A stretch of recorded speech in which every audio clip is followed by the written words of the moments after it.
That's the end of the questions. Members' motion with no legislative effect. Mr. Andrew Lam's motion on implementing elderly housing policy. 2 members will move amendments to the motion. This council will proceed to a joint debate on the motion and the amendments. Later, I will first call upon Mr. Andrew Lam to speak and move the motion. Then I will call upon Mr. Lee Chun-keung and Ms. Grace Chan to speak in sequence, but they may not move the amendments at this stage. The joint debate now begins. Members who wish to speak, please press the Request to Speak button. I now call upon Mr. Andrew Lam to speak and move the motion. Mr. Andrew Lam. Thank you, President. I move that the motion as printed on the agenda be passed. The demographics of Hong Kong have moved past the mature stage, and we face a problem of aging buildings and aging population, and we need targeted policy to deal with these issues. In the 70s of the last century, we have university design in public housing. In 1997, we have the Pington Estate having its population intake for elderly population specifically. And we have design targeting elderly residents. Afterwards, the Housing Authority has multiple schemes targeting the needs of the elderly, including the Elderly Person Priority Scheme, the Harmonious Family Scheme, etc. These schemes work mainly to help elderly persons or families with elderly family members to move into public housing units as soon as possible. The Housing Authority also provides specific housing for the elderly that would have custodian services as well as smaller self-contained units. But the problem is with the waiting time. There are many factors at play, and the vacancy rate for elderly housing has all along been higher than general public housing. With the efforts of the Housing Authority, we now have a relatively adequate housing supply. We are at a time where we can discuss how we can provide better services and products for elderly persons. The success example would be the Senior Citizen Residences Scheme launched by the Housing Society in 1999, providing people with a medium level of income aged 60 years old or above residents that has other facilities including recreational and medical facilities included. The government needs to be kept abreast with the times, knowing that the needs of the elderly persons may have changed. And in fact, the government does see such need, and now we have flat-for-flat arrangements where elderly persons can obtain cash under the arrangement. We need to make sure policies respond to changes in circumstances, and we need to have continuity, and housing policy is no exception. We have from the Housing Bureau as well as the Labor and Welfare Bureau policies relating to the elderly housing policy. We need to think in future how we can make sure there is satisfaction for the elderly persons and provide security for them. Elderly persons don't just want a roof over their heads. The Senior Citizens Residences Scheme is popular, reflect the need for such housing. According to the 2021 population survey census figures, we have over 80% of those living in private housing have purchased their own properties in the private market, but they have no mortgage to pay off. Right now, the schemes, it seems, would only focus on well-being design. But we need to make sure we account for those who do not have a property as well. For those who have property, when their age of their flats are older than they are, and they will be concerned they may not be able to afford the costs of maintenance. And it's this case for the home ownership scheme flat owners as well. We should look into reverse mortgage arrangements. We have a scheme in this area launched 11 years ago, but we have less than 9,000 applications, and we have 500,000 elderly owners of private property. So you can see that is a very low ratio. Many elderly persons don't even know about such arrangements. I have asked the government multiple times that we need to promote this scheme more to make sure elderly persons are aware of this good scheme. And it's for the elderly persons as well as aged buildings, we need to make sure we take out insurance. We need to really think about making sure insurance is taken out for buildings as well as elderly persons. The 2025 policy address talked about flat-for-flat arrangements for elderly owners. I hope that this can be extended to private buildings so that for elderly owners who have private properties, they can, with the flat-for-flat arrangements, exchange for flats of the housing authority or society so as for them to get better care and live in newer units. It can also promote urban renewal. If elderly owners want to stay in their own neighborhood, we can think about how we can enhance the elderly mortgage program, lower the administrative costs, and enhance disbursement arrangements for cash.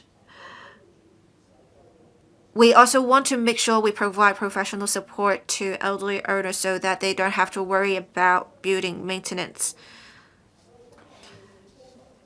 If we can take advantage of the characteristic of Hong Kong, of it being highly dense, and make use of technologies to support aging in place better, we can also take advantage of existing arrangements to have care teams visit elderly households.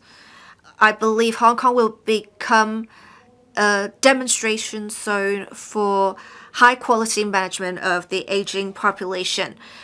But the relevant policy will involve different bureaus and departments. We need to make sure there is good coordination. I understand the government's working group on aging society strategies has been coordinating policies of different bureaus covering elderly care, healthcare, housing, culture, recreation, etc. My motion has a macro perspective, but we also want to focus on meeting elderly housing needs so that we can deal with this gray rhino problem of aging population. I will listen to the views of members, and I hope members will support my motion. I now put the question to you that the motion moved by Mr. Andrew LAM be passed. Mr. Michael Lee. Thank you, Madam President. The aging situation in Hong Kong is serious. According to the figure, in 2024, 1 in every 4 Hong Kong population is elderly. By 2034, the ratio will become 1 to 3. Now, most elderly people prefer aging at home. Even though their health have deteriorated, they will choose to stay in a community with ties. The government has been promoting age-friendliness in society, so we need to create age-friendly living environments in our housing estates to meet their needs. Just now, Mr. Andrew LAM has approached the issue from a comprehensive angle. Now, I would like to focus on public housing estates. By March 2024, some 200,000 elderly people lived in public housing resources, accounting to 1/4 of the total number. In terms of living standard, with the advancements in technologies, elderly people's life at home have much improved. Now, with the emergency alert system, elderly people can receive immediate help and care when needed. But that's a passive design because you need to press the button to get help. Sometimes there are still tragedies. So we are pleased that there is the so-called universal design for our newer public housing estates. We should replicate this design in all housing estates and even private housing developments. For example, there should be anti-slip tiles with different R values in kitchens and bathrooms, and also using larger switches and buttons. There should be leaning benches in lifts and the lobby. There should be grab bars and handrails in the corridor, and also the use of technology. For example, electric clothes hangers and other smart systems. Sensors should be installed at the entrance to allow relatives to understand how the elderly people are doing. And also there should be anti-slip monitoring system in home.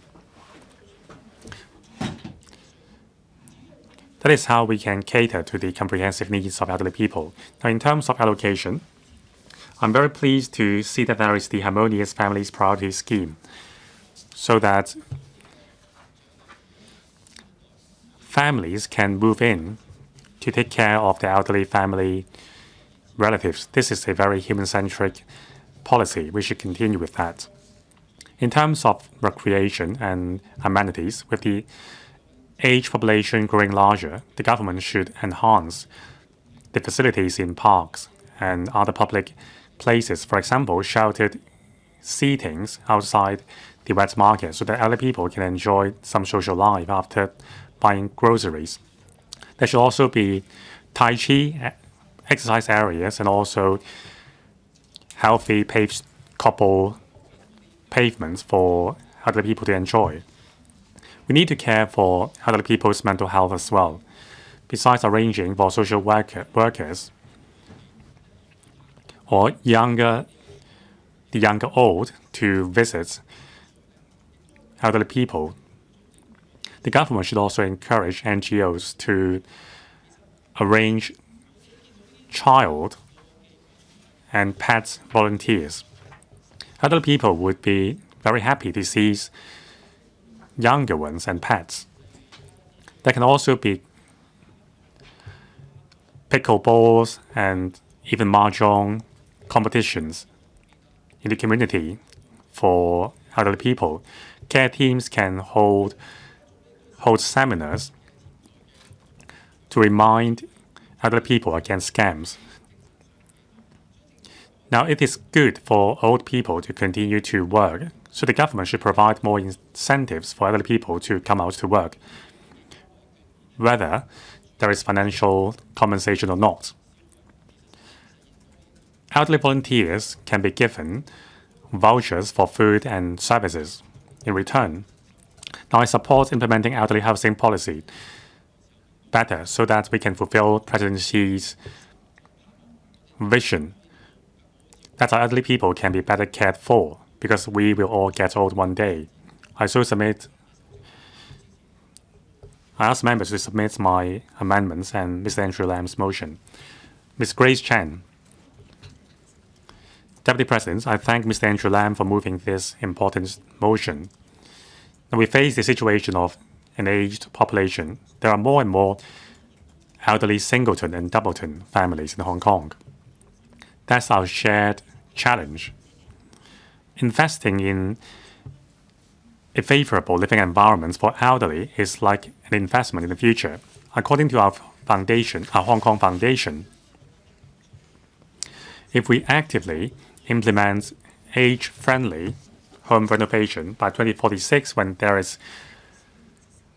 the age population reaches the peak, we can save $5.6 billion in medical expenses each year. That shows us that today's policies are not just an investment in elderly people, but rather the most efficient use of resources. So my amendments follows 4 directions. First, we need to bring technologies into the homes of elderly people.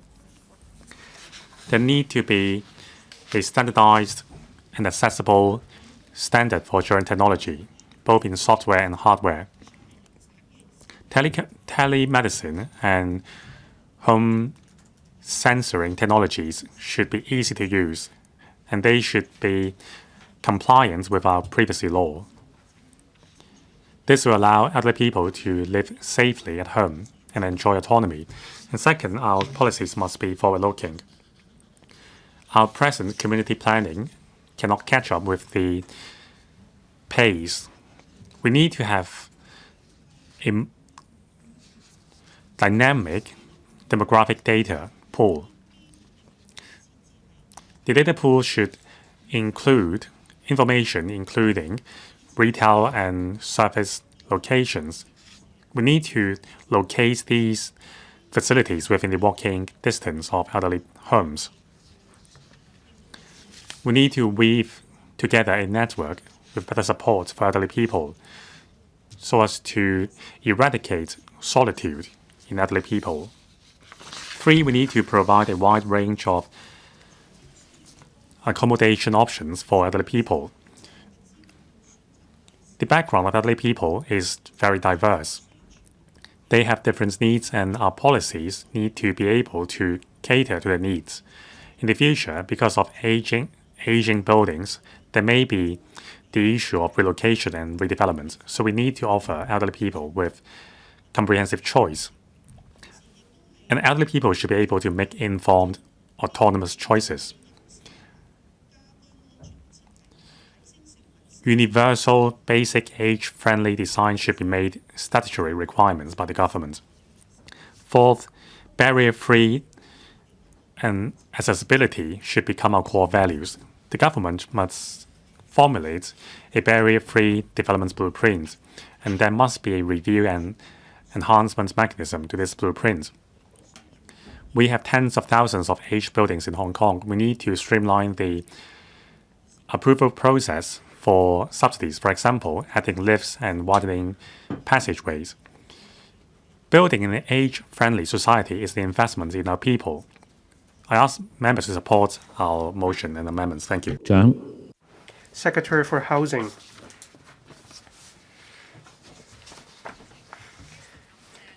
Deputy President, I thank Mr. Andrew Lam for moving this motion and Mr. Michael Lee and Ms. Grace Chen for their amendments. Population aging is a global trend. Hong Kong is no exception. The challenges and opportunities arising from it cut across multiple policy areas. To address these challenges, the Chief Executive announced in the 2025 policy address the establishment of the Working Group on Combating Population Aging. Led by the Deputy Chief Secretary for Administration, the working group brings together policy bureaus to formulate strategies covering elderly services, healthcare, housing, culture and recreation, and drone technology. The objective is to submit a report within this year. In response to the motion moved by Mr. Lam, I will first introduce the work and achievements of the Housing Bureau in recent years in proactively creating a livable, inclusive, and elderly-friendly living environment. Afterwards, I will set out in an integrated manner all government policy measures to support the long-standing policy objective of aging in place. Over the past decade, the number of elderly persons aged 60 and above living in public rental housing of the Hong Kong Housing Authority has gone up from 540,000 to 740,000. There is an urgent need, therefore, to provide better support for elderly persons and more elderly-friendly facilities. To achieve aging in place and to enable elderly persons to continue living in familiar environments where they have a sense of belonging, the Housing Bureau and the Hong Kong Housing Authority have consistently upheld a people-centered, caring attitude and actively explored measures to facilitate elderly tenants. In September 2024, we launched the Wellbeing Design Guidelines. The guidelines are now widely adopted in the estate design of various new public housing projects as well as in improvement works in existing estates. The guidelines have also received multiple local and overseas awards, demonstrating their innovation and contribution, including the GBA Urban Design Awards, the Silver Award of the Hong Kong Institute of Planners, and the Award of Excellence in Landscape Interpretation of the Hong Kong Institute of Landscape Architects Annual Awards. They have also been featured in and introduced in detail by the UN. Overall, the well-being design framework sets out 8 well-being concepts. 2 of these are directly related to age-friendly living and intergenerational integration, and they establish practical day-to-day design principles tailored to the needs of elderly persons. The concept of age-friendly living focuses on designing environments that are friendly to aging.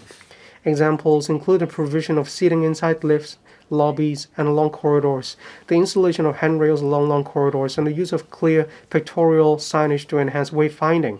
These features encourage the elderly to go out more easily and to interact more with their neighbors. The concept of intergenerational integration aims to create a diverse and inclusive environment and to build neighborhood bonds that span different generations. Design examples include the provision of elderly fitness facilities and children's play facilities within the same sitting out area, so that grandparents and grandchildren can enjoy facilities suitable for different age brackets in the same space. In addition, the HA, that is the Housing Authority, has installed additional elderly fitness facilities and equipment in over 100 existing estates for use by elderly tenants to stay active. By starting with details within housing estates, we introduce these people-oriented designs and thoughtfully provide daily living support facilities, thereby fostering a stronger sense of belonging and well-being. Just now I touched upon the estate and community design facilities. The concept of universal design also applies to the design within individual flats to enable the elderly to use the facilities with ease. They include the provision of ramps at flat entrances, the widening of bathroom doorways, the installation of non-slip floor tiles at appropriate locations, the replacement of bathtubs with shower areas, the use of larger light switches and doorbell buttons installed at easily reachable heights, and so on. Where tenants require only simple adaptations such as the installation of grab rails in bathrooms, the provision of shower facilities, or the replacement of taps with lever-type mixers, the HA has streamlined the procedures. Tenants only need to tell us, and we will arrange for the relevant works free of charge for those in need. The Housing Authority will also, based on the advice of professionals such as medical practitioners, physiotherapists, or occupational therapists, arrange other adaptation or modification works in order to meet the practical needs of individual elderly tenants as far as possible. The above measures relate to enhancements in hardware. More importantly, we must consider how we can genuinely care for and safeguard our elderly tenants with compassion. First of all, our frontline estate management staff will proactively provide door-to-door support to elderly residents and take the initiative to visit them at home. For very elderly tenants, such as those aged 90 or above, we will increase the frequency of visits. In day-to-day management, frontline staff members will also pay special attention to elderly persons living in the buildings. Where necessary, they will proactively liaise with relevant social welfare organizations to render assistance. In addition, we will also assess home safety for elderly residents and a core priority to arranging free improvement works. We will also help them to apply for the personal emergency link, or more commonly known as the emergency alarm, and other services. We will further implement enhanced care measures in daily management, such as referral for escorted medical appointments or home meal delivery services, to ensure the support is timely, appropriate, and sustained. To further enhance the awareness of elderly care among frontline staff of property management companies, the Housing Authority has, starting from the fourth quarter of 2025, included dedicated clauses on support for elderly persons in new property management service contracts. We are aware of the importance of property management companies as we adopt a people-oriented approach.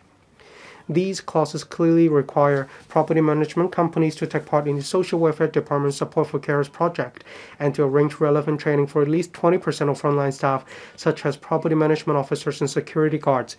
We will progressively raise the required proportion of trained staff to 50% so that frontline personnel can learn to serve residents with a care-based, action-oriented attitude. Starting from June 2025, the Housing Department and the Social Welfare Department (SWD) have set up, on a pilot basis, a data matching mechanism. This mechanism compares tenant data on the Housing Department with service users' data of elderly services under the SWD, with a view to identifying singleton elderly or elderly couple households living in public rental housing who have not yet received elderly care or support services.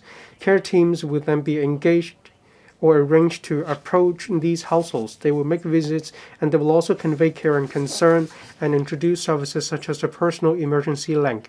I will provide further information later in this motion debate. In the 2026 to 27 financial year, the Estate Management Division of the Hong Kong Housing Authority will also include support for elderly persons as a priority item under the annual thematic program called Estate Buddy Good Deeds, with Buddy referring to senior citizens. Funding will be provided for estates to organize intergenerational community services and activities.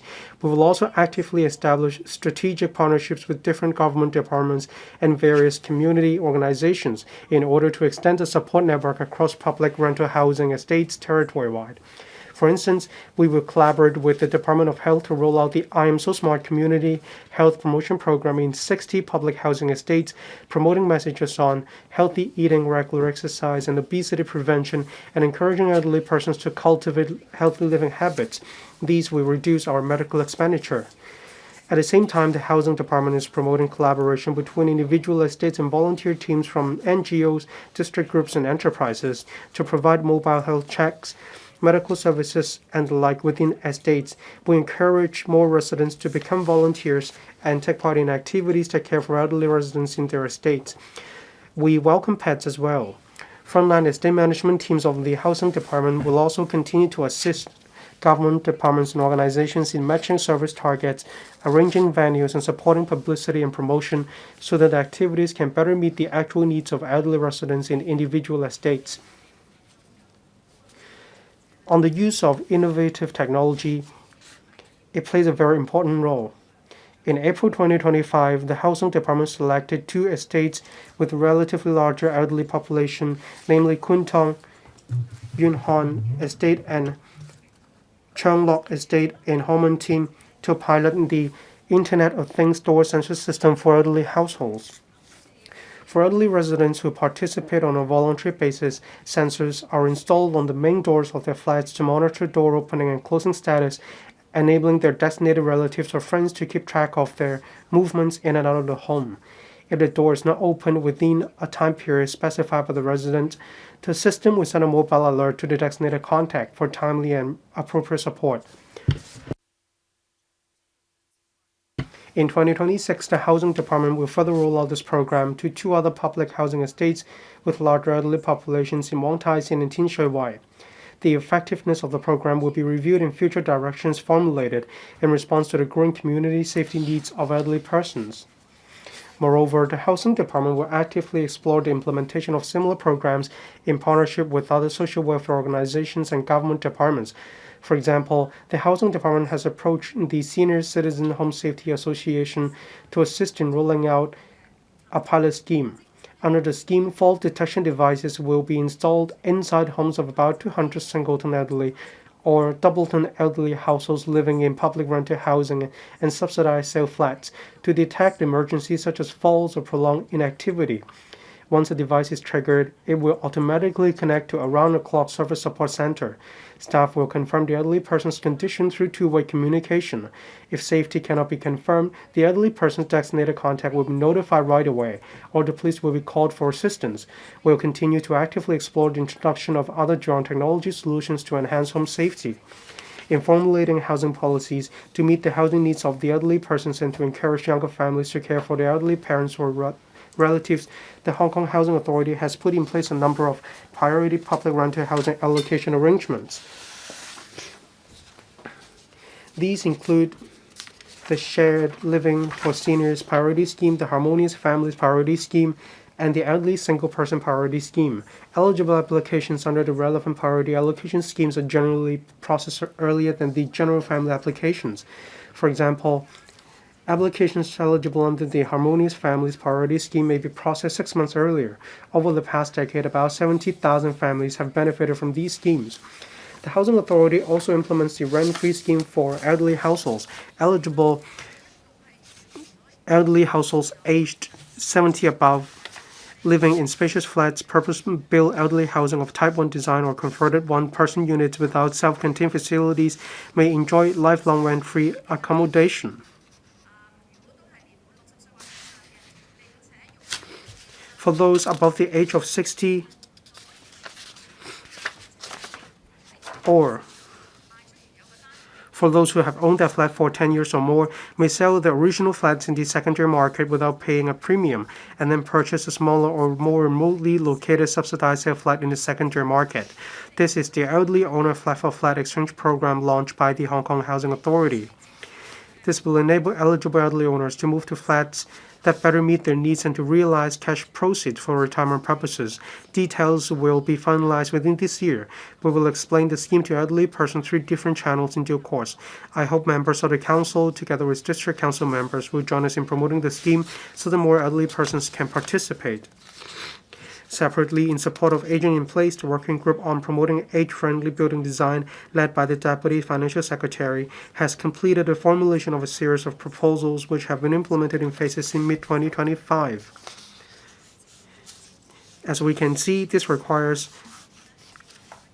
the efforts of a lot of different departments. To this end, the Social Welfare Department has set up 215 district elderly community centers and neighborhood elderly centers across the city to provide a wide range of support services for elderly persons at the district level. Through outreach services and community networks, elderly persons with the potential service need are identified and provided with assistance.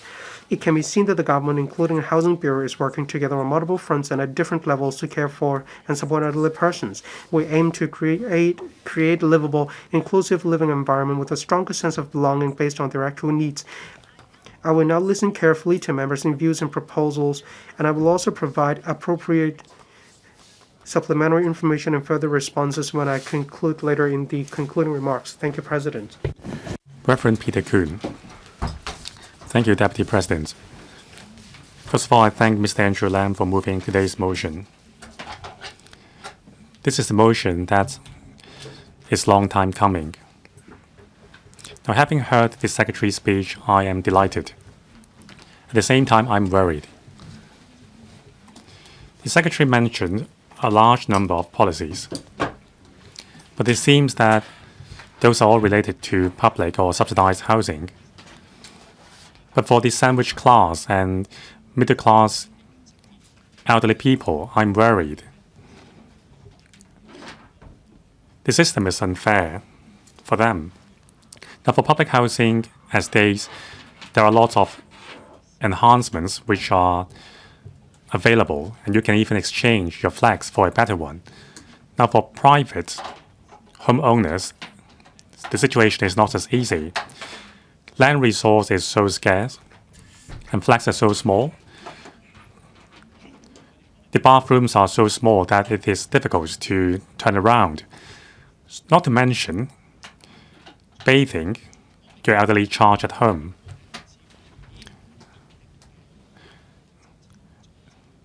Now, this is something that I understand. It is very difficult to have a dedicated elderly policy to help them. I have similar experience in the organizations that I am serving. There are lots of restrictions. For example,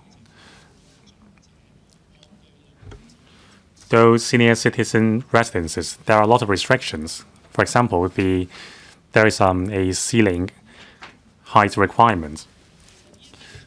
So sometimes the land resources are not fully utilized to provide housing for elderly people. Now, the well-being design is only applicable to subsidized housing. Elderly people need meals delivery and caring. At present, these services are scattered. It would be best if we can consolidate all these services within a single place, like in foreign places. That would make the job easier for NGOs. For example, we have tried reach out healthcare, even Chinese medicine, but we lack more senior citizen residences and similar elderly housing estates. So can we have more flats for flat pilot scheme quota for elderly people? Now, in the private sector, there are many elderly people whose only asset is the flat. They don't have cash on hand. So for those elderly people living in older buildings pending redevelopments, can we relocate them to these senior citizen residences or similar housing estates? That would be a great help to them.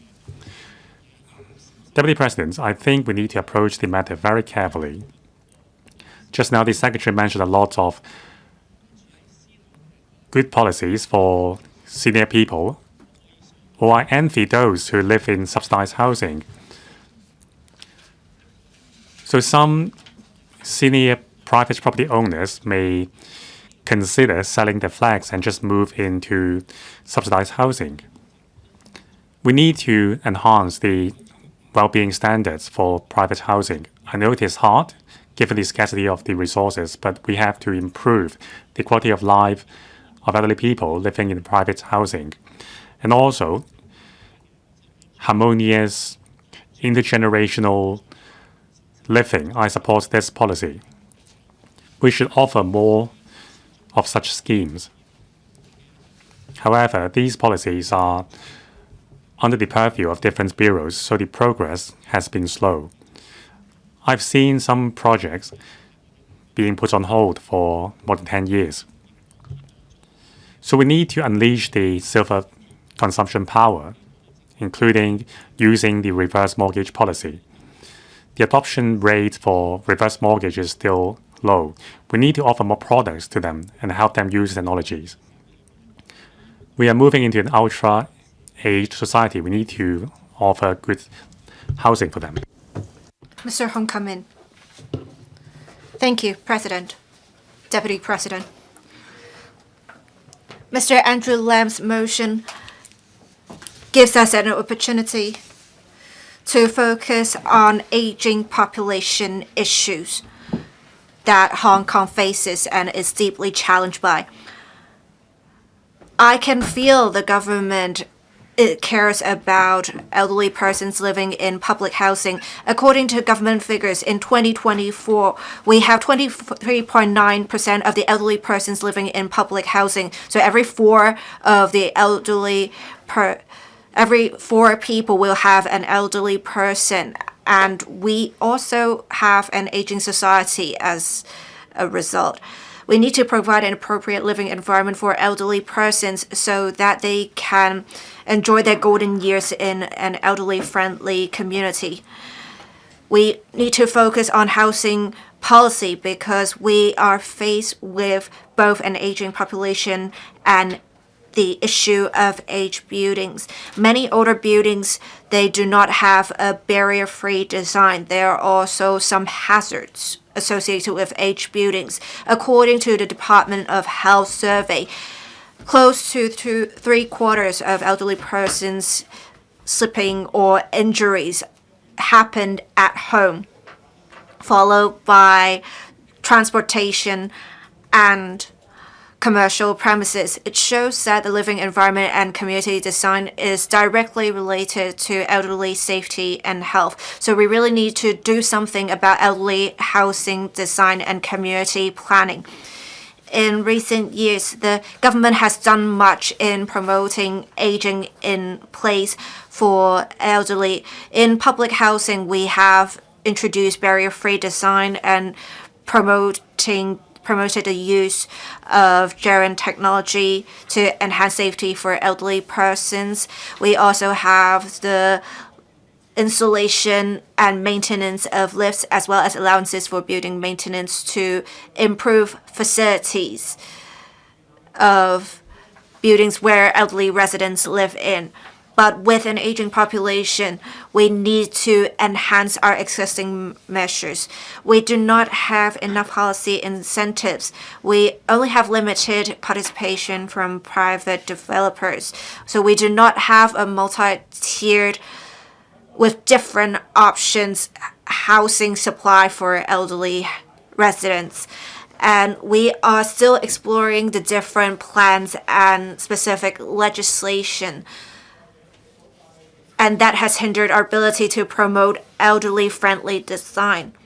We also need better coordination among departments for housing, healthcare, and social welfare.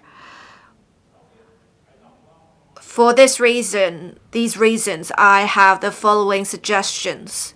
On legislation and planning, we need to have a dedicated framework for elderly housing to incorporate elderly-friendly design standards in planning practices and legislation. We should also explore potential amendments to be made to the buildings ordinance to make sure barrier-free design is incorporated in living environments, to make sure we have wider entrances, no steps, as well as handrails.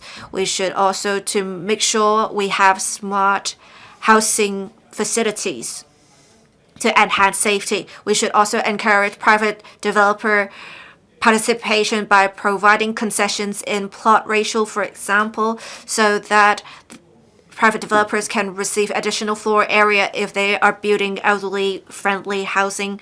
We should also encourage the commercial sector to develop more elderly-appropriate products and services. And we should clearly define elderly-friendly housing so that the developers can provide specific options for the elderly persons.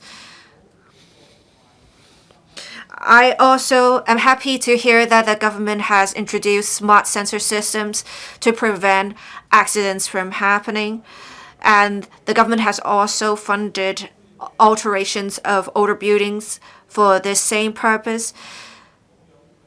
We can perhaps have a dedicated team in the housing authority to actively reach out to needy households to install suitable equipment and facilities. Your time's up. Ms. Chen Hao-yan. Thank you, Deputy President. We have over 1.7 million 65-year-olds or above, and we have close to 150,000 elderly households. In 2046, we will have 2.7 million in elderly population. So every 3 Hong Kongers, one of them will be an elderly. So we are faced with this pressing issue of an aging population. We need to make sure elderly persons have good quality of life, and we need to make sure the government is actively responding to their needs. The government has this policy of having aging in place as the core and center-based services as backup. I understand where the government is coming from, but we actually have now many elderly persons do not need care with advancements in health technology.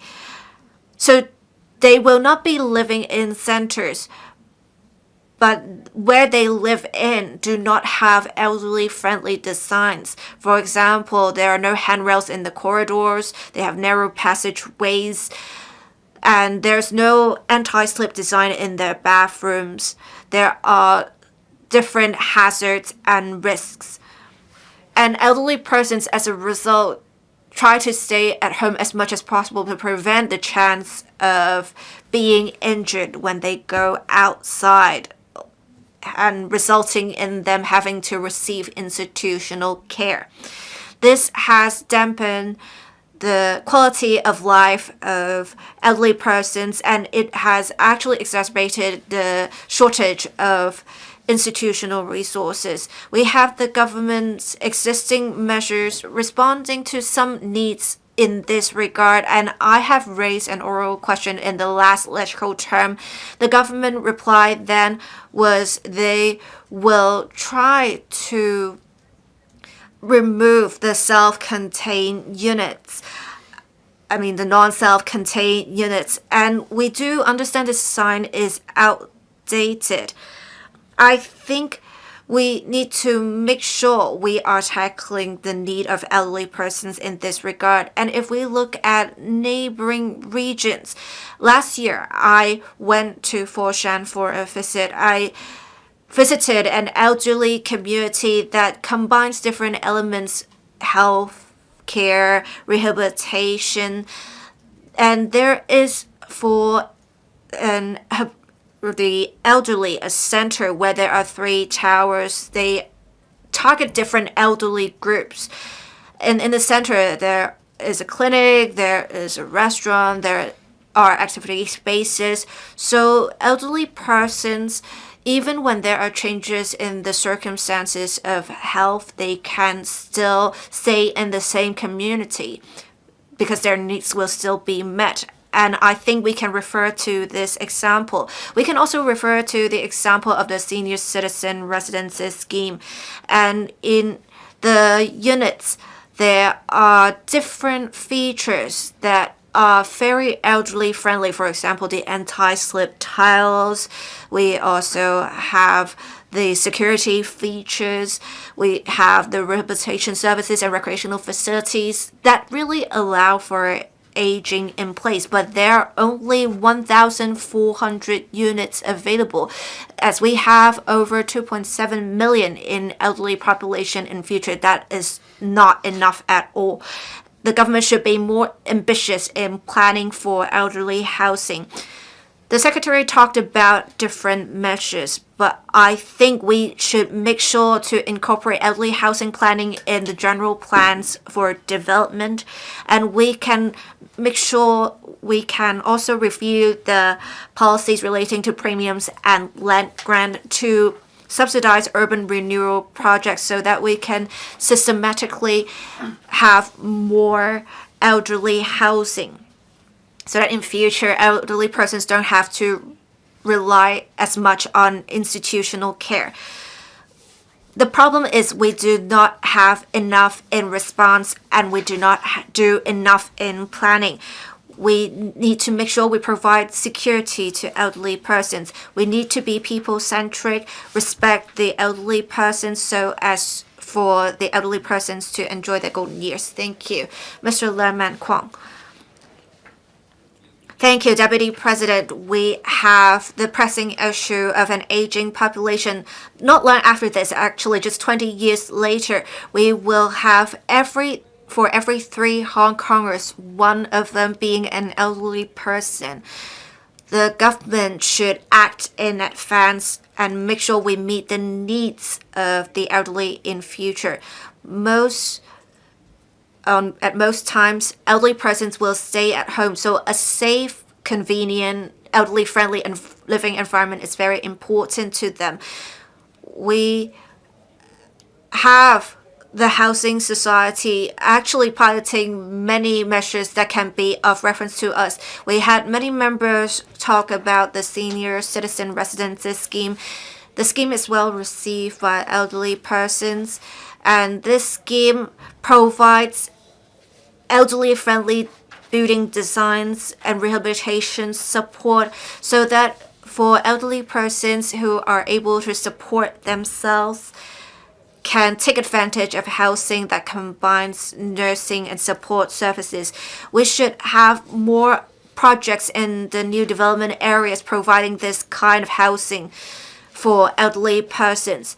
And in Sha Tin, Ming Chun, we have priority allocation for under occupation elderly households, rent free for life arrangements, and the estate also makes use of a barrier-free design. We can see close to 30% of the residents there being elderly residents, and I believe in future we will have this figure increase. I suggest that in future we can refer to the example of Chun-keung of the Housing Society to provide rent waivers of elderly persons. Right now for public housing, we do have elderly priority allocation schemes, but these are just for new applicants.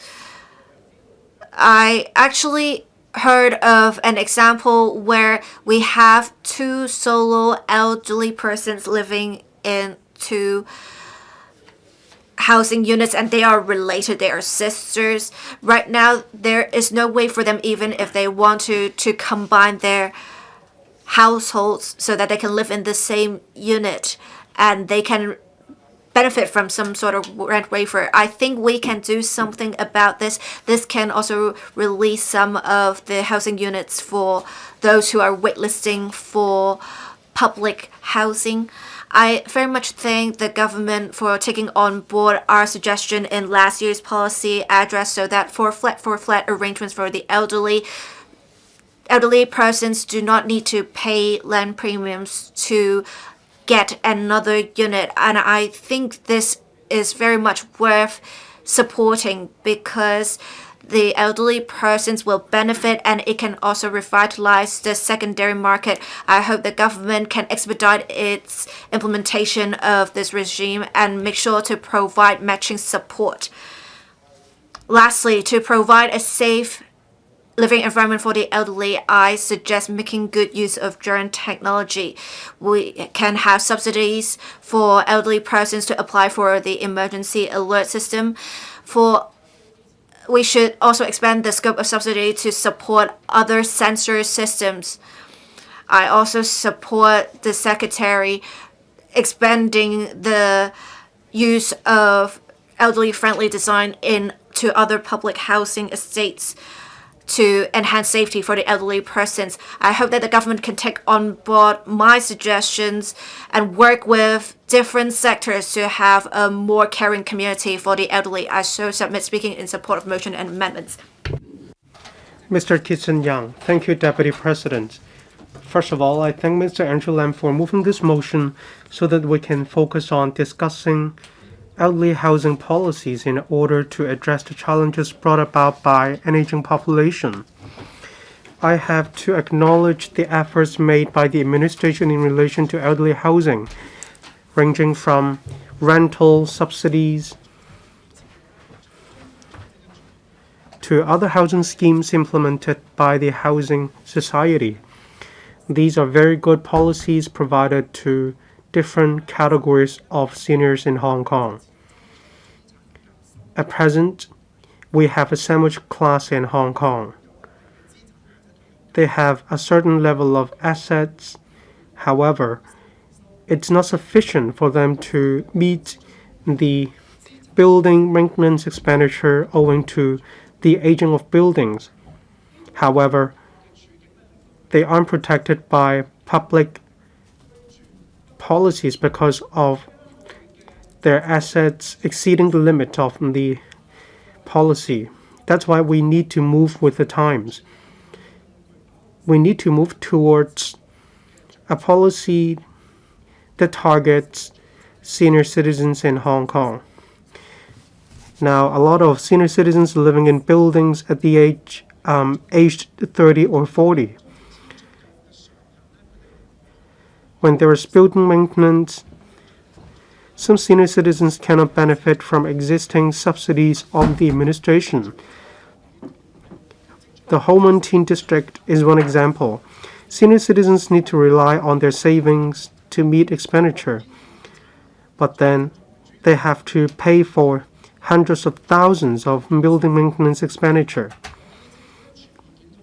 The means test hasn't yet taken into account the actual financial status of seniors. That's why I call for a review. We need to provide better support to seniors in Hong Kong.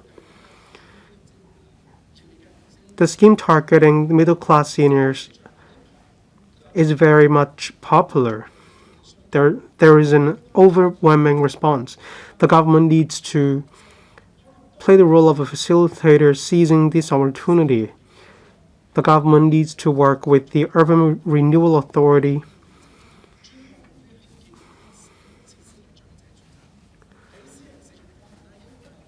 and in the private market, we need to promote PPP, public-private partnership. We need to roll out different measures to incentivize private developers to set aside a certain number of units equipped with universal design.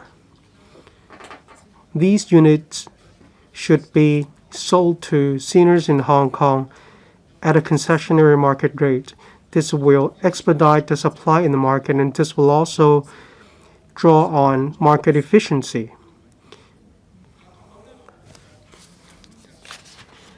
We need to make good use of continuing care retirement community as the concept. We also need to provide recreational facilities, basic medical services, and so on. We need to provide seamless connection. Many senior citizens want to age in a community that they are familiar with. Apart from hardware, we need to make good use of innovative technology to enhance the safety of their housing.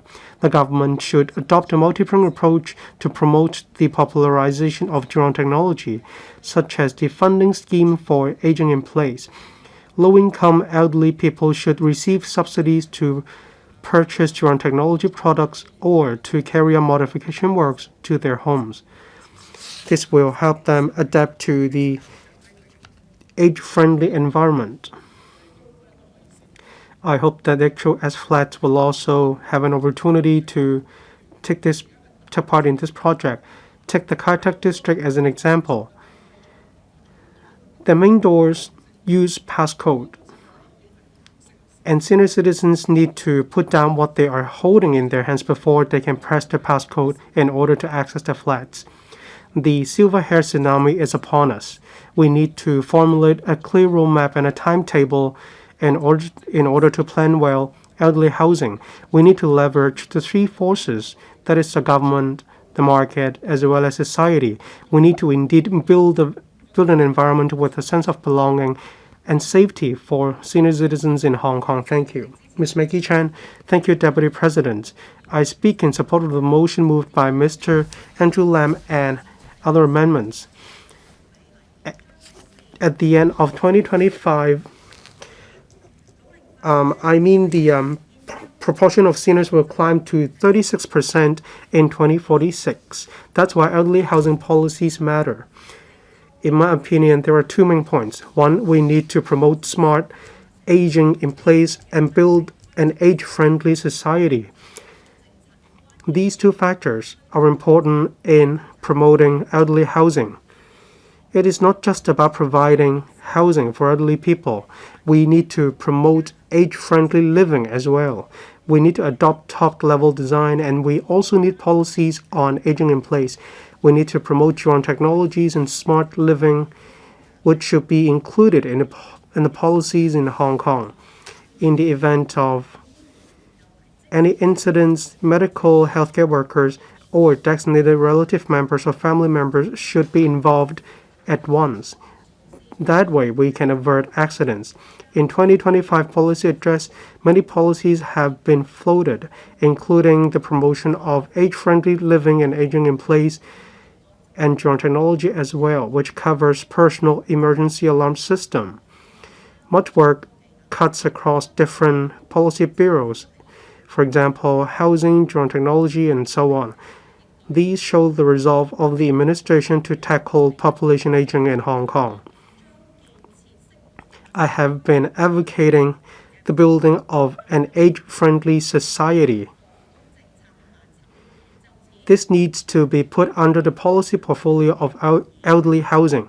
The following are my suggestions. First of all, we need more application scenarios of drone technologies, say in daycare center for the elderly, district elderly community center, as well as neighborhood elderly center. We need to provide more drone technology and pilot their use, including smart health monitoring system. We need to track the pulse, the blood pressure of elderly persons living in these centers. In case of any abnormalities, medical health workers should be informed at once. This way, we can reduce the pressure on carers. In addition, we also need to promote age-friendly living to houses of elderly people in Hong Kong, such as HOS flats, subsidized flats and public housing. We need to pilot the use of these technologies in more densely populated public housing estates. We need to install, for example, Internet of Things door sensor system for elderly households, as well as other smart alert system. This should be extended to other districts.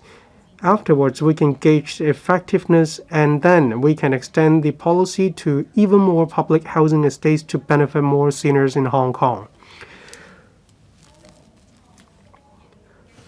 Moreover, we need to enhance the fund on drone technology and rehabilitation. We need to widen the scope of users. We need to enhance our publicity efforts on drone technology, such as organizing fun days, inviting different organizations and senior citizens to take part in these events. We can invite enterprises earning rewards of drone technology products to take part as well. Then, senior citizens and their family members can get their hands on these drone technologies, including fall detection devices, anti-wandering system, and so on.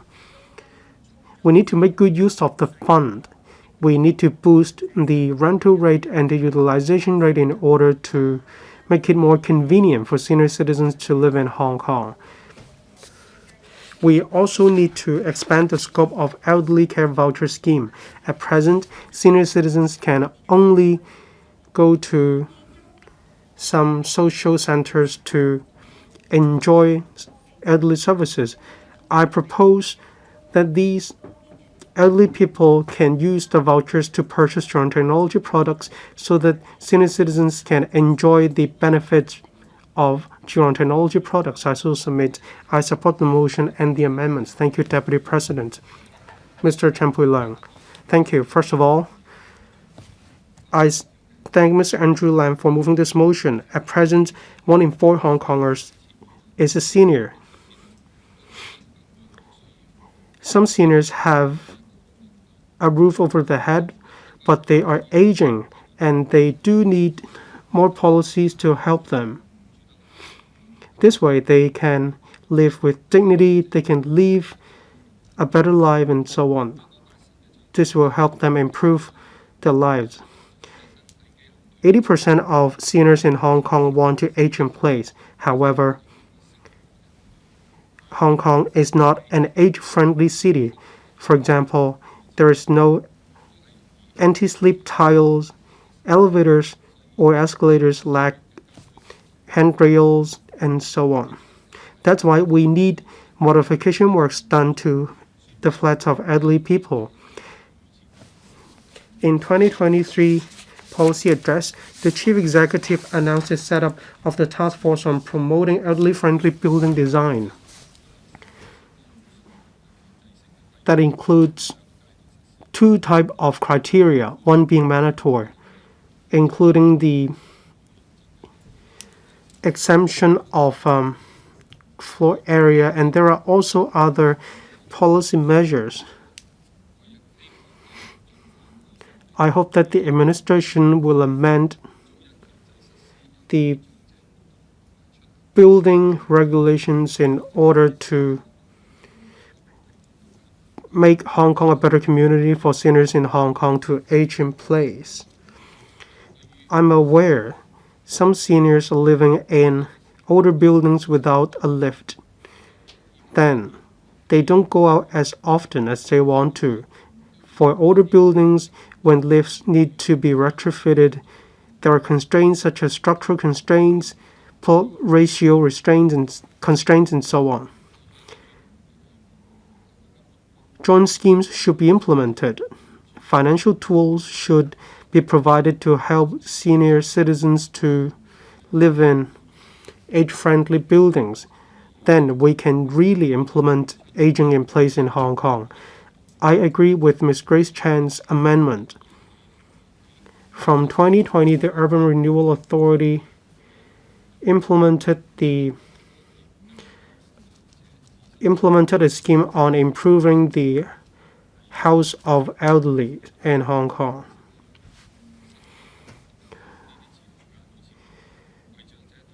There's a range of sector on technology, equipment, and devices. This is worth our promotion. We should extend these devices to the whole city. Incentives should also be given to private developers to build more age-friendly housing. Many seniors want to age in place. The senior citizen residency scheme is very popular.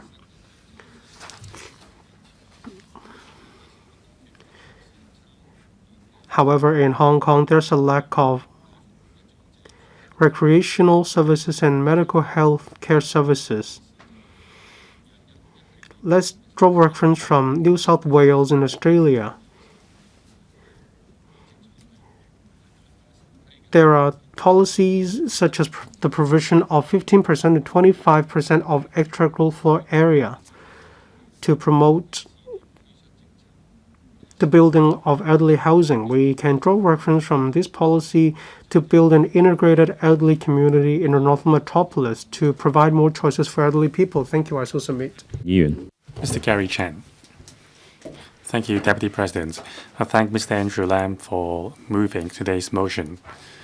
This is more than a technical issue on how we live, but rather how the entire society can cope with the tsunami of aging so that all elderly people can live happily in their golden age. Now, I would like to share 3 figures with you. At present, 1/4 of our population is 65 years old or above, and the number is still climbing. Second, among the 2 million people who live in our public housing estates, 1/4 are elderly residents. So the aging population is concentrated in public housing estates. Now, the third set of figure was given to us by the Secretary. In several years' time, 1 in 3 people in Hong Kong will be an elderly person. That is very worrying, and it needs to be accounted for in our future, in the planning for our future housing estates. More age-friendly facilities and design must be incorporated. So I strongly support the well-being design for elderly people. Many of the new facilities can meet elderly people's need. Now, during the geographical constituency election, I've reached out to many elderly people.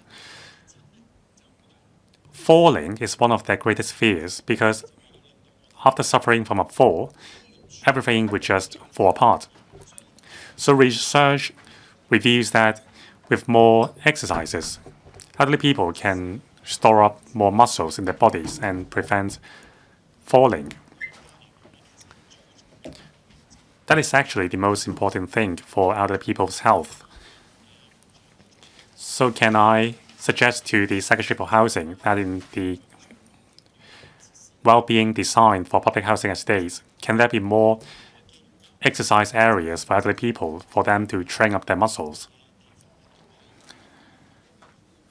And can there be more supporting facilities for this purpose near the housing estates for the elderly people? That will help improve elderly people's health and also reduce expenditure on healthcare. So that's my first point. Second, for older public housing estates, how can we modify them so that they become age-friendly and safe for elderly people's living?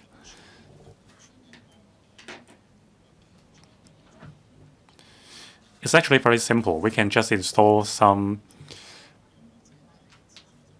motion-sensitive lightings for elderly people, installing some handrails in toilets and anti-slippery floor tiles in kitchen and bathrooms. These are just very simple retrofitting. New public housing estates should all come with these facilities. And for older housing estates, we need to modify them. Now, for those elderly people who can show medical proof, the housing authority would modify the flags for these elderly people, but that's passive. Can we be more active? Now in Singapore, the government spent 10 years' time to modify the homes of 290,000 elderly people. If our neighbor can achieve this, we, a more advanced economy, must be able to do this as well. So I think the housing authority should be more proactive. Deputy President, the elderly people in Hong Kong have been contributing their time and resources to our economy, so their retirement life should be spent in dignity. Now, with inadequate housing for them, the living quality would be affected. So we need to create an environment where elderly people can live happily and healthily. This is our responsibility. I so submit to support the motion and the amendments. Mr. Bill Tang. Thank you, Deputy President. In a moment's time, the next speaker, my colleague, Mr. Stanley Ng, will focus on housing policy, and I will focus on welfare policy. I've been serving on the Housing Authority for 2 terms between 2022 and 23, and I thank the then Secretary for Housing, who took a lot of my recommendations. In 2023, I submitted an oral question, and there is a figure I would like to emphasize. The number of Centurion, Singleton elderly people, there were 148. There are a lot of elderly people above the age of 90 living alone.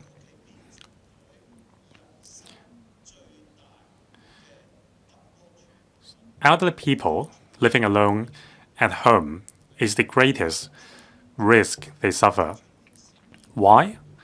If they suffer from a weak knee and a fall, if they suffer from low blood sugar level, then they would faint and they may suffer risk. Now, back in 2024, 600 elderly people passed away in flags in estates managed by the Housing Authority. I asked how many of these flags were equipped with emergency alert system. In 2024, among the 600 elderly people who passed away in Housing Authority estates, 20 lived in flats managed by Housing Society, and many of them were equipped with emergency alert system, but still they died because they could not press the button. Now, the quality of these service organizations is questionable. Can they respond to the alert within 3 seconds? And have they passed the cases in time to the police or emergency services? There is no data on that because those are all subsidized organizations. The Housing Authority and the Housing Society have been outsourcing the services to private service providers, but there is a lack of supervision. Some elderly people told me that the EAS was unresponsive, even though they have pressed the button. And some elderly people who are not fluent in Cantonese doesn't understand how the service works. So we need to sort out all these issues. Now, during my election campaign, I told my constituents we need to address the problem of singleton elderly people dying at home. So I thank the previous governments for making a promise that all public housing estates residents aged above 60 would have a handrail installed for them for free. So just now, Mr. Gary Chen said that the Housing Authority would only install handrails and modify the flags for elderly people only if they can provide medical proof. I'm glad that the situation has changed. Now, second, we need to adopt a risk-based approach.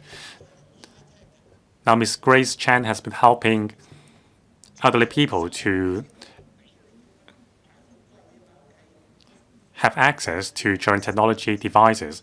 But the problem is many elderly people are reluctant to splash out on these devices. So we need to be risk-based and lower the cost of installing the technology.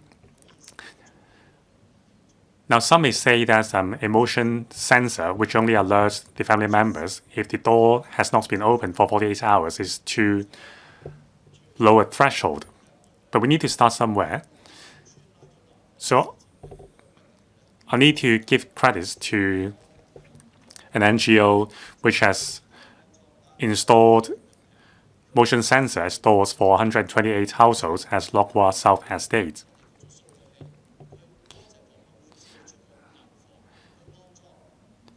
Now, a server is not required in the building.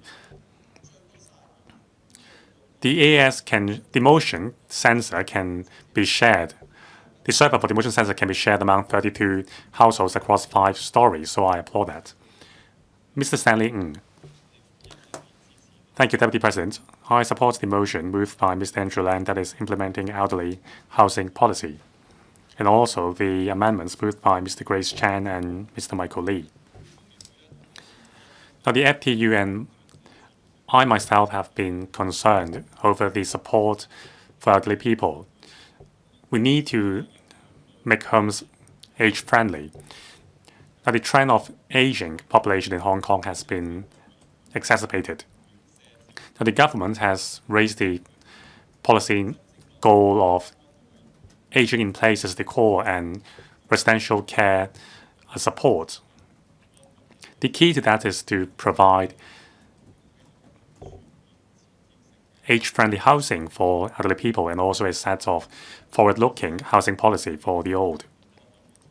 Now, many measures have been implemented. For example, priority allocation of housing for elderly people and also renovation subsidies and removal allowance and so on. But there is still room for improvement. Now, some measures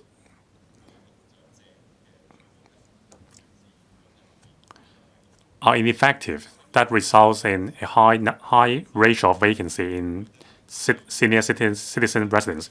According to government data, Type 2 design and Type 3 design for senior citizens, the vacancy rates are as high as 9% and 13%. It shows that these housing cannot meet the aspirations of elderly people for living space and social needs.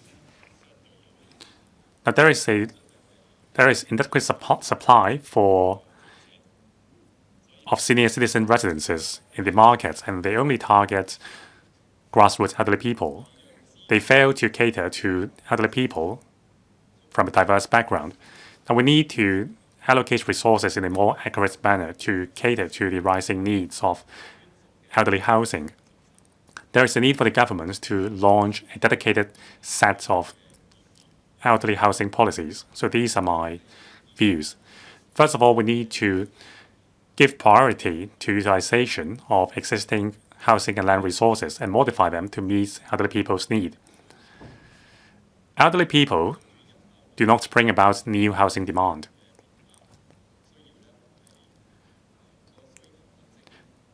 The characteristic of the demand is that it is a feature of our demographic changes. So we need to utilize our existing resources more effectively. The government should study how to modify existing housing estates and land resources to meet elderly people's need. For example, flags should be set aside in redevelopment projects as age-friendly flags, and also universal designs should be adopted in older buildings renovation projects. Second, we need to provide clear incentives to encourage private developers to build elderly-friendly projects. For example, if certain age-friendliness requirements are fulfilled, development parameters should be relaxed. For example, GFA concession or floor area concession to provide the incentives of private participation. 3, in terms of flex design,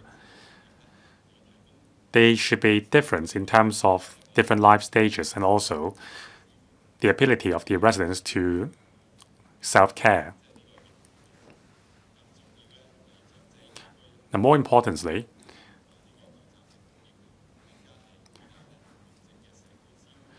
we need to provide a comprehensive support system in the community. At the planning stage, the government must have already ensured that there are supporting facilities like hospitals, care facilities, and convenience stores so that elderly people can age happily at home. There must be a complete set of elderly housing policy as a foundation. So it is my hope that the government can strike a balance between demand, rent, and living space and listen to views. I so submit. Mr. Tam Chun-keung. Deputy President, I would like to thank Mr. Andrew LAM for proposing the motion. I and my association are very much concerned about elderly welfare and elderly services. There are many services supporting the aging in place of elderly persons, but elderly persons living in rural areas or old neighborhoods, they receive less support. And when we are serving the elderly persons, we found out that they have limited awareness of support measures because they do not socialize as much. And as we move towards an aging society, we should have a community that provides convenience in serving elderly persons. We need to have consolidation and planning to lessen the time needed for NGOs to reach out to elderly persons so that we can provide more targeted professional support to them. And in fact, we have some examples we can refer to. For example, in the North District, we have elderly persons living in the same area in Yongxing Court, so we can provide targeted support. We have over 100 units because it was an elderly housing project. But because elderly persons were more inclined to go to self-contained public housing units, from 2000 onwards, housing authorities stopped providing elderly housing like this. But I think what is important is the warden service that is provided that can meet the needs of elderly persons with common facilities also increases socialization of elderly persons. On top of building an integrated community that meets the needs of the elderly persons, we need to make sure we have barrier-free facilities. And in fact, we have a housing project in the North District that has received an elderly-friendly building certification that has 260 elderly-friendly units and 50 odd beds. But with this single project that provides only hundreds of units, it is definitely not enough with a rapidly increasing elderly population.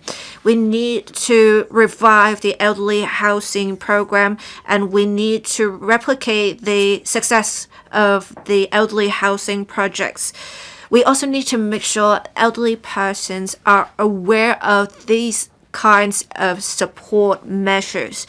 Right now, them and their families would have to go to different apartments, and it can cause some confusion. I suggest the government consolidate information on different elderly housing policies and application procedures, and we can have dedicated officers answering the questions of elderly persons so that elderly persons can make the right choices for themselves, and they can obtain such information easily. The Northern Metropolis is not only a new engine for economic growth, but it can also become a demonstration zone for social innovation and improvement of the living of the people. We should have an elderly living circle that combines services and community so that elderly can receive proper care and enjoy their own needs. I so submit. Thank you, Deputy President. Mr. Chun-keung. Thank you, Deputy President. Thank you, Secretary. The DAB supports Mr. Andrew LAM in proposing the motion as well as the amendments proposed by 2 other members. We think the proposals are worth supporting. We all understand that President Xi said to gauge whether a society is happy, a very important indicator is whether the elderly persons are happy, and that we have to actively develop elderly care and enhance construction of facilities for elderly care and develop elderly care services. One day we all need such services, so we should invest in these. And in fact, the chief executive said in the policy address that he would often make visits to the elderly. And there are measures proposed to encourage aging in place. So the government's policy is to have aging in place as core and institutional care as support. I think we need to consider for the implementation of policy, we need to do it faster and better because we do have a rapidly aging population. While I do see some policies being taken forward quickly, we really need to move faster. I won't repeat some of the quoted figures, but it is said in 2032 we will be lacking in elderly care places, 60,000 of them. And we really need to look at providing housing for elderly persons. We do have a general direction. We have priority schemes in terms of housing. We also have, in terms of social welfare, we have outreach services, visits being made to elderly households, providing them with the support that they need. The Housing Society and Urban Renewal Authority are also providing support to elderly persons in housing. But right now, grassroots elderly rely on public housing. The middle class elderly receive some support. But I think we can do better and follow up on the issues. The DAB talked about this in the last term, where we can make good use of the resources in the other Greater Bay Area cities, such as Zhuhai or Zhongshan. This is about giving an option to the elderly. We're not forcing them to make this choice. If they think that there's more space in the other cities, they have relatives and friends there, they may opt to retire in other GBA cities, and we need to make sure we have some cross-boundary ambulance arrangements. We need to provide options for elderly persons. In 2023, the DAB conducted a survey for public housing elderly residents who took the survey. Many of them weren't quite aware of current technology that are suitable for them. And what the secretary said about installation of handrails in bathrooms, these may be minor alterations, but they helped the elderly greatly and improve their living environment. I would suggest the government include in their budget to also provide assistance to charitable organizations to make visits to elderly households and implement facilities alterations for elderly residents. I support this general direction, and I hope that in future elderly residents will have a good living environment, an even better one than now. Thank you. Mr. Chen Siu-hong. Thank you. I speak in support of Mr. Andrew Lam's motion and the amendments proposed by 2 other members. We have entered a rapidly aging elderly population stage. Between 2022-2046, according to projections, we will have an increase from 20.5% in 2011 to a 46% figure in 20 years later, according to Census and Statistics Department figures. We really need to think about how to provide an elderly appropriate living environment for elderly persons. And we have seen before the government launching some measures, for example, the Housing Society Elderly Priority Schemes that would prioritize the allocation of public housing to elderly singletons as well as elderly persons living with their family members. We also have the Senior Citizen Residences Scheme that provides integrated living facilities for elderly persons with means. But putting a roof over their heads doesn't mean that is proper aging in place. As elderly persons' capabilities, physical capabilities decline, they may need some aids. We need to make sure we provide them with a convenient living environment. Even when one is not an elderly person today, one will become one in future. We need to make sure we incorporate elderly friendly building design into buildings so that even those without elderly friendly facilities right now, they can be retrofitted with such facilities with flexibility in future. The task force on promoting elderly friendly building design has encouraged more accessibility and flexibility to incorporate elderly friendly building design. There are some specific recommendations that were made, that is to encourage the incorporation of relevant design elements and to have some mandatory requirements. The government expects that in the first half of this year, there will be laws that have to be changed to implement the relevant mandatory requirements. I hope that we can expedite the taking forward of such amendments to make sure the new private developers will incorporate the elderly-friendly building design elements in their design.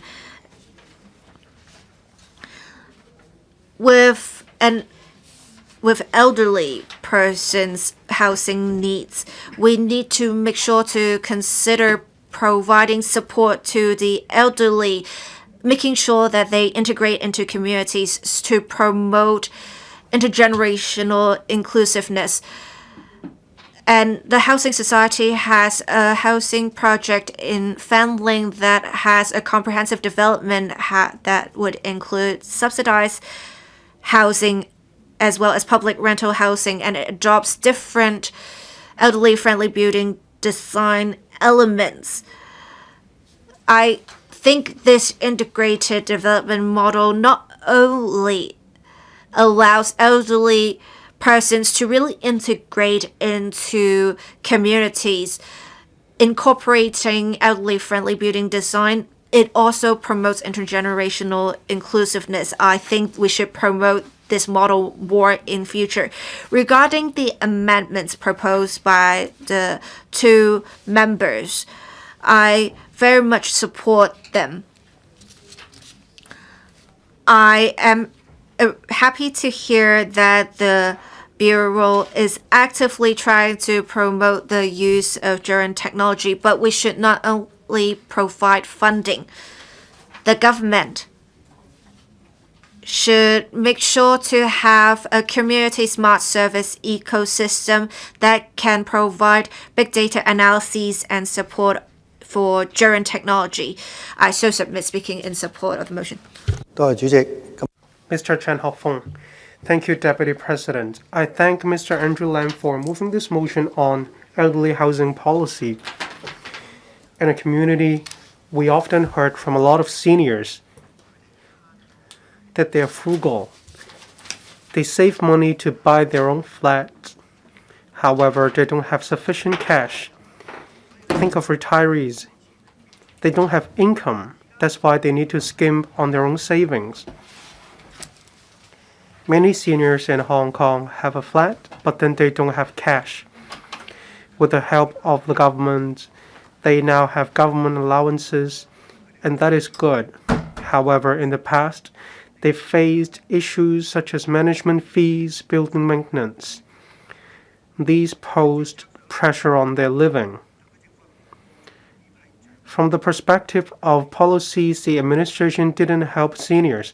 They can only use reverse mortgage to apply to get cash in return.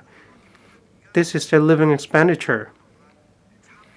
But there's a lack of publicity, promotion, hence a low participation rate. Some seniors in Hong Kong live in old tenement buildings. They need to walk upstairs to their homes.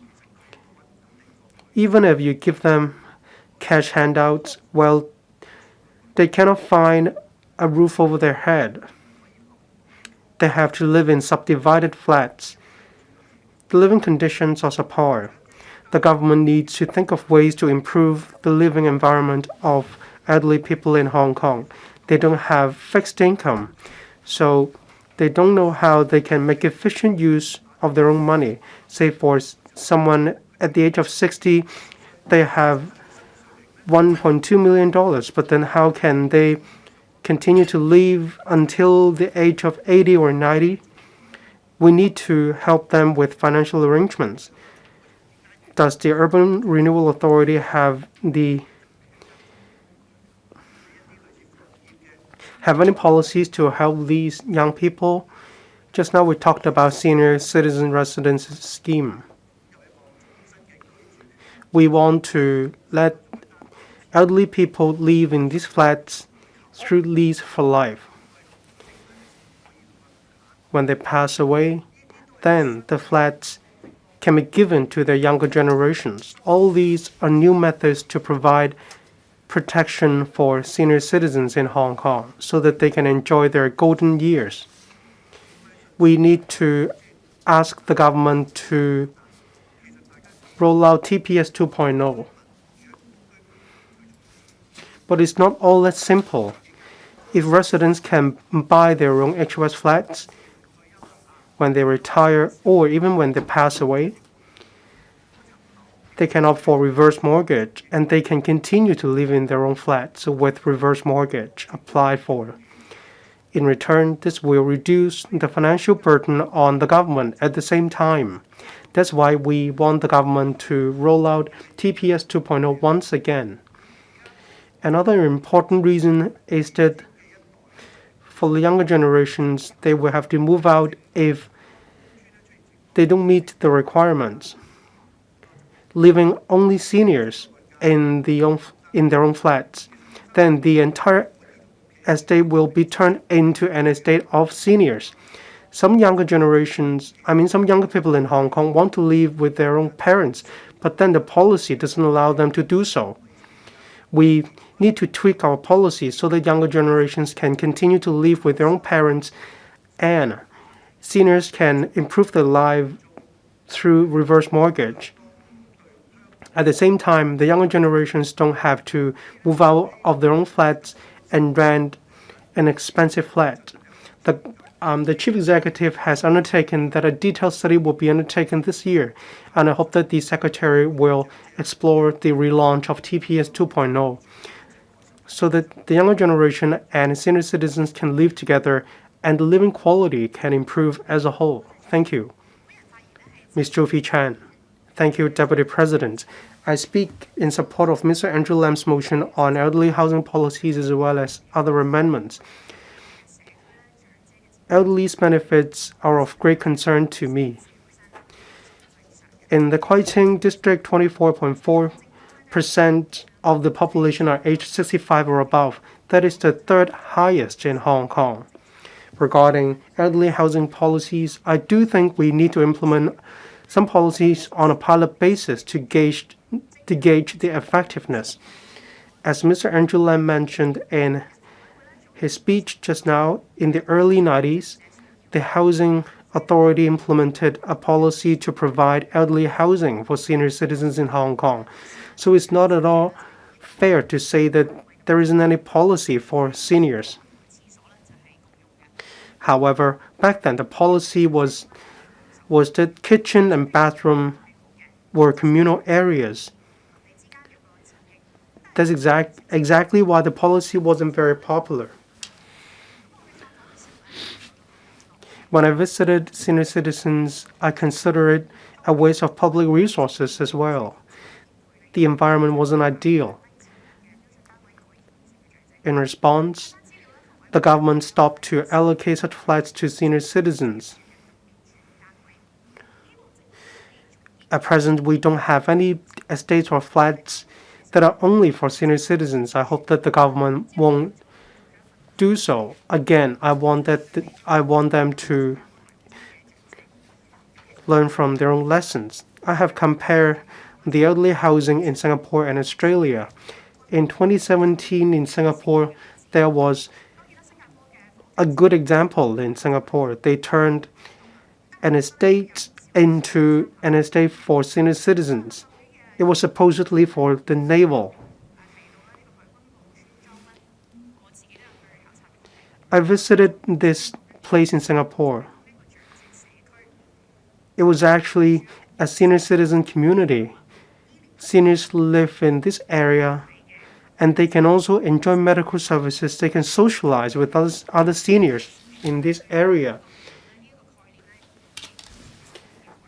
This is actually still a very new concept. I hope that the government will ramp up efforts to conduct studies and draw reference from what I said just now about Admiralty in Singapore. Well, studies take time. In the process of studies, I believe we need to make modification works for the flats of senior citizens. There is something we can do right now. That is the application of drone technologies. The FTU worked with town gas last year, and we rolled out a pilot scheme. We use smart measures. We make use of smart devices to detect any unfortunate event that happens to senior citizens. For example, we detect any inactivity of the gas meter.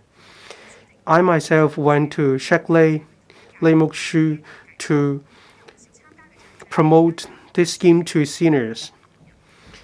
Many senior citizens even put my own ward office as the emergency contact. We received an alert from town gas. Then we contacted the resident immediately. Fortunately, actually, that resident left Hong Kong just for travel. It was a misunderstanding, but then senior citizens felt the care and love of the community. The response is largely positive. I hope that the government will ramp up efforts to promote such publicity campaigns.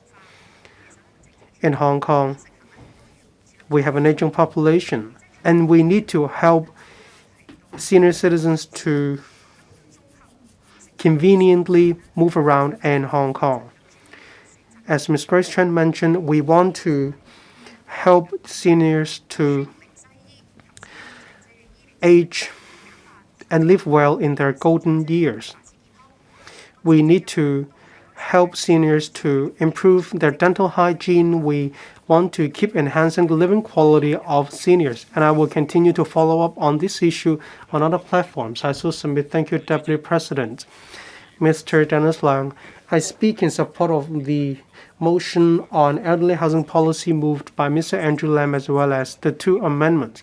The two amendments enrich the contents of the original motion, and there are concrete proposals as well. In 2023, about 1.57 million people are aged 65 or above. And in 2039, it is projected that the population will climb to 2.52 million, accounting for 31%. And in 2046, the population will rise to 2.7 million, climbing to 46%.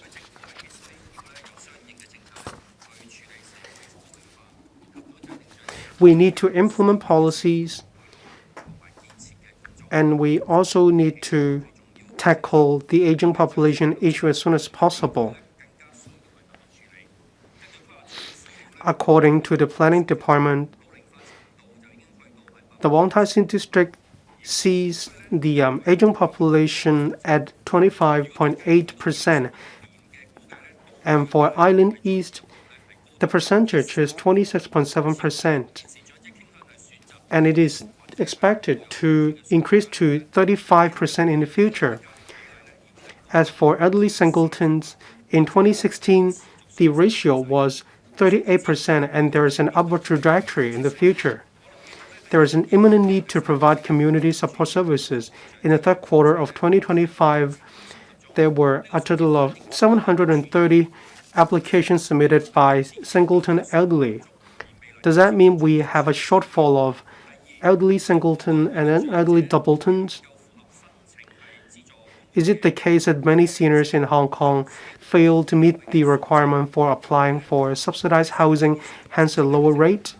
Let's take a look at the requirement.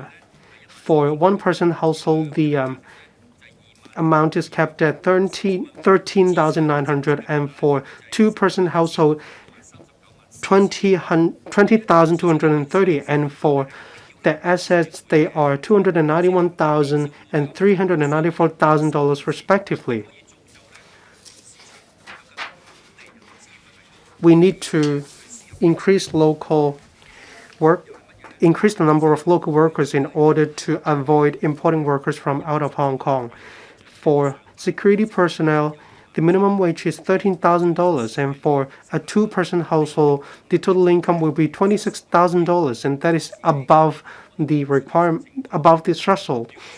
That's why it is difficult for them to apply for public housing. If they need to rent a flat in the private market, then they will have to pay exorbitant rents. Otherwise, they will have to live in flats with subpar living conditions. This is a huge burden on society. That is not favorable for the development of the silver hair economy in Hong Kong. If their income surpasses the threshold, what can they do if they cannot pay the rent? Well, they have no choice but to live in the streets. I interviewed some seniors in Hong Kong. They have a job, but then why they still have to sleep in the streets? Well, they cannot pay the exorbitant rents, and they are not eligible for applying for public housing either. This is exactly why they have no choice but to live in streets. This problem will only aggravate, will only become more serious in the future. Some seniors cannot apply for public housing, but the demand will only continues to rise. I hope that the policy will be tweaked in order to allow more seniors to apply for housing. I also hope that the government will improve different policies on welfare and medical services. Housing policies are closely related to labor policies and medical policies. I hope that every member of society can reap benefits and dividends of the policies so that we can help members of the public to tackle different issues. Only then can we achieve the high-quality development of society, and this is exactly how we can build an inclusive society. Thank you. Dr. Thomas So. Thank you, Deputy President. I speak in support of the motion moved by Mr. Andrew Lam and the amendments moved by Mr. Michael Lee and Ms. Grace Chen. Hong Kong has ushered in a phase where both its buildings and populations are aging. By 2046, there will be more than 300,000 housing units which are aged above 70 years. The ratio of elderly people aged above 65 will increase to 36%. More than 80% of our elderly population inclined to age at home. Now, with the due trend ongoing, we can lose no time to forge a safe living environment for elderly people. First, we have to develop elderly housing. And second, we need to promote the well-being design standard and provide more support for elderly people.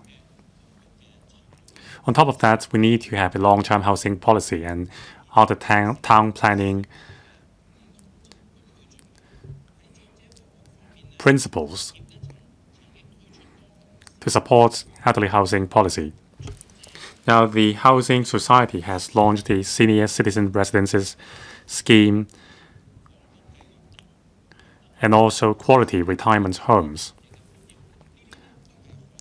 These projects have been very popular among elderly people from different strata of society.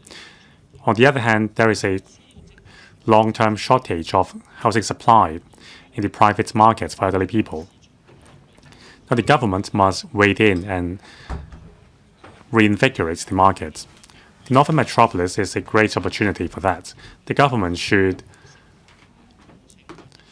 launch restrictive tender and bring private developers in to build elderly housing with GFA concession and loan discount. These incentives can incentivize private developers to invest in elderly housing projects. In terms of promoting elderly-friendly building designs, the government's efforts have yielded fruit. Last year, the government has formulated the design menu barrier-free access. A number of new regulatory statutory requirements have been incorporated. Now, with a more flexible design, renovation can take place easier. This will enhance the sense of well-being for elderly people. Now, the prerequisites for aging at home is that there must be a flat. Now, the ratio of property ownership has declined over the past few years. For elderly people, some 40% of elderly people resides in private housing units. Among them, some 20% of them are not homeowners themselves, which means they are tenants. With their advanced age, elderly tenants may lose their home, and they are the most vulnerable group in society. Now, with the BHU basic housing units building regime, there is a trend of eviction of elderly tenants. The government should review its long-term housing strategy, enhance the housing ladder.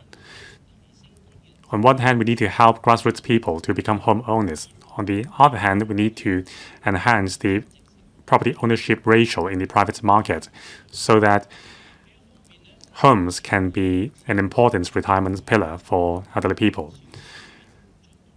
The rate at which our buildings are aging outpaces that of redevelopment. From maintenance of a single building to redevelopment of entire districts, it is worrying. Cost is a problem. Many members mentioned the astronomous cost involved. Elderly people do not have a lot of financial means, so I will not stress this point further. This is a factor that the government must consider in its policy setting exercise. I so submit I support the motion and the amendments. Ms. Nixie Lam. Deputy President, I speak in support of the original motion. it is a fact that our population is aging. Elderly people have contributed the best of their life to our economy. We need to ensure that they can live in dignity and security in their retirement life. They care more than about living space. It's also about mental health, harmonious family relationship, and also whether they are a burden to the younger family members. We need to alleviate the pressure on the carers as well. The government has launched several measures. For example, there are senior citizen residences for middle class or wealthy elderly people, and also there is the priority scheme for families with elderly members. I recognize the government's efforts. However, the effectiveness of these measures is still outpaced by the aging population. For example, the relocation programs and also the flag-for-flag pilot scheme for elderly homeowners, the responsiveness is lukewarm. Now, the flag-for-flag pilot scheme, in 6 years' time, there were only 30 applications.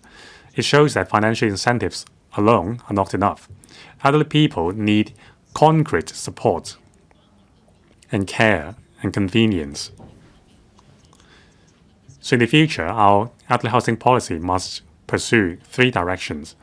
First, we need to make breakthroughs in terms of living standards. We need to enhance the living quality and living standard and support in traditional housing estates. Renovation must pursue the direction of well-being design, and also there must be a service hub in the area from respite care, daycare, and medical care, and also intergenerational care.